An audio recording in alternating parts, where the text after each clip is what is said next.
much. And here John is in prison, and you would think by now that he would know that Jesus was really the Son of God, considering he's the one that baptized him in the Jordan.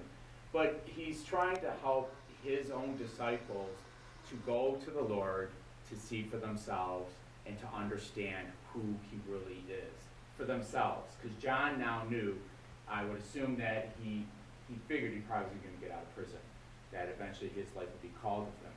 But then at that point, all the disciples, all those who were followers of John the Baptist, John knew that they didn't need to be his followers, they needed to be followers of the Lord. So he sent them so that they can see and hear and experience the Lord for themselves. And when they can see and hear and experience it for themselves, then they can internalize it, and then they can be the next disciples to go out and take John's place. So in here we have in the Middle Ages with John of the Cross. He is in prison. He's put in solitary confinement by his own brothers. I'm sure I'm never going to be a Carmelite. So anyway, but they did crazy things back then.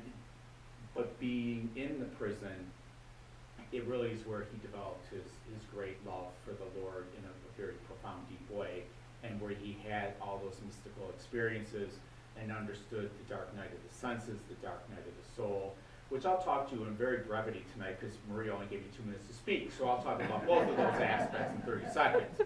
So, but the thing is that when we are imprisoned, there is a potential to really come closer to the Lord because we have nothing else to preoccupy us.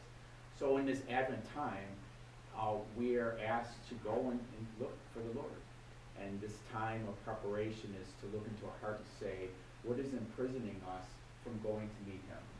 And if we can identify at least one thing that perhaps is imprisoning us from being able to go meet him at Christmas, then this is the time to talk to the Lord about it and ask him to help release us from that so that we can truly experience what it means to celebrate Christmas.